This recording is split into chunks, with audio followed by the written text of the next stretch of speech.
독도에 유령이 출몰한다는 소문이 나돌고 있습니다. 독도 주민이었던 고 김성도 씨와 독도에서 활동했던 사람들이 실제로 독도에서 유령 소리를 들었다고 합니다. 언론에서는 이러한 독도 귀신 괴담에 대해 1948년 미군의 독도 폭격으로 사망한 사람들의 원혼일 가능성을 조심스럽게 제기하였습니다.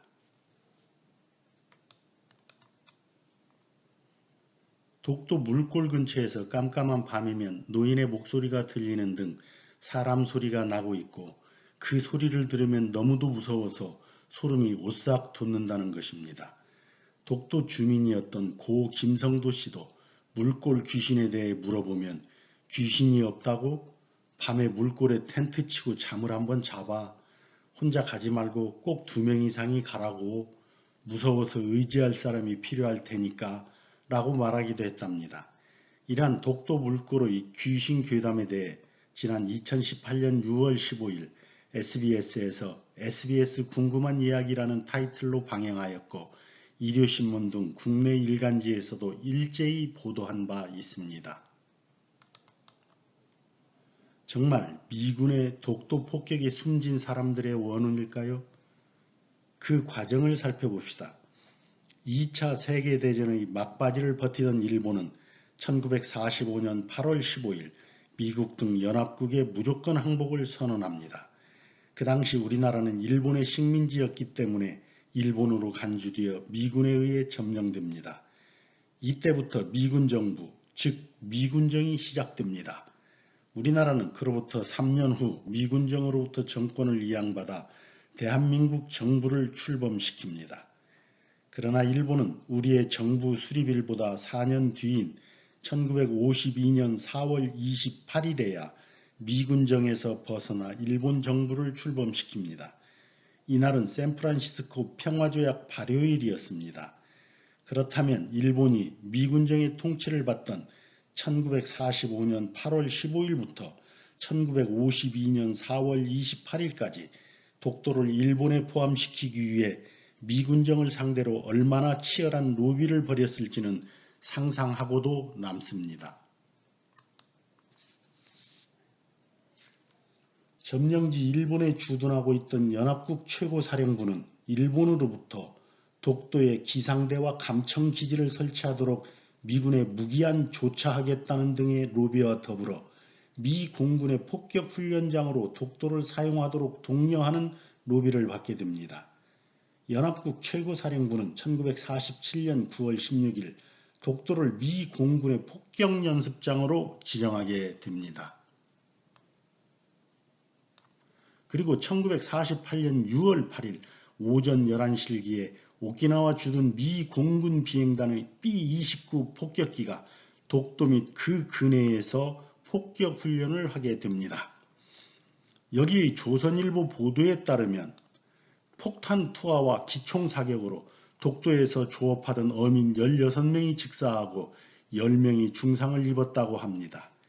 이때 미군은 우리 정부 측에 독도 훈련을 통보하지 않았고 민간인 사망 사건에 접한 주한 미군이 놀라 점령지 일본에 주둔하던 연합국 최고사령부에 항의를 하였습니다.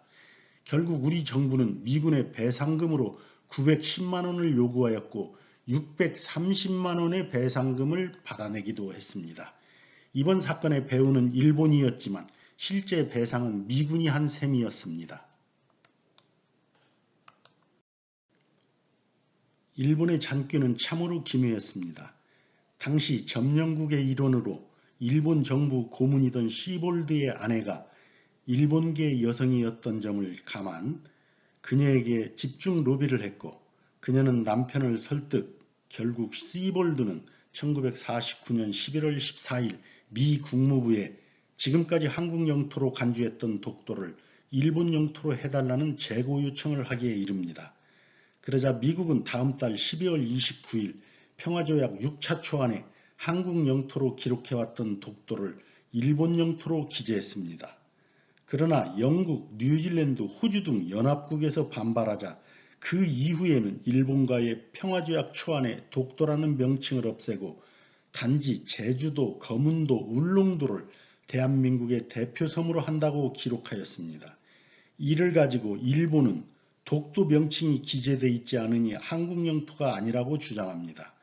그렇다면 대한민국의 섬은 오로지 저 세 개의 섬밖에 없습니까? 다른 섬도 많지만 대표적으로 세 곳만 기재한 것이라는 것을 일본이 모를 리가 없는데도 일본의 억지는 참으로 가관입니다.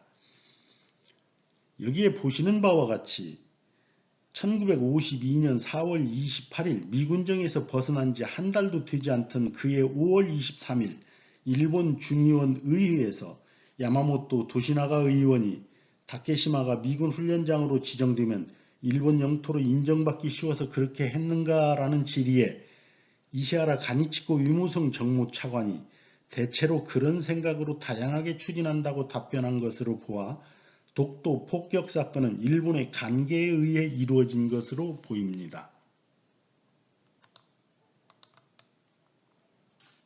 그러나 더 어처구니 없는 일은 당시 연합국 최고사령부, 즉 일본에 주둔하던 미군이 독도를 폭격훈련장으로 사용한 사건은 미국에서 일본의 영유권을 인정한 사례이고 그렇기 때문에 독도가 일본 땅이라는 것입니다.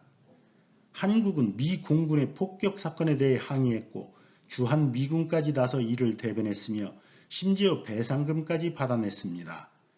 또한 정부 수립 후에 미 공군에 항의하였으며 나중에 미일 합동위원회에서 독도를 미군 훈련장으로 지정했다는 정보를 입수하고 6.25 전쟁 중임에도 미국에 항의하여 1953년 2월 27일 미 공군 사령관이 독도가 미 공군 훈련장에서 제외되었다는 회답을 해오기도 했습니다.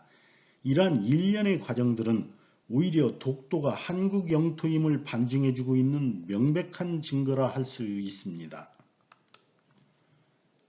독도 물골 주변에서 유령의 소리가 들린다는 괴담은 파도 소리를 오인했을 가능성이 높지만 어찌됐든 미 공군의 폭격을 유도한 일본의 간계에 의해 희생된 어민들의 핏빛 한이 서린 통곡이었을 것입니다.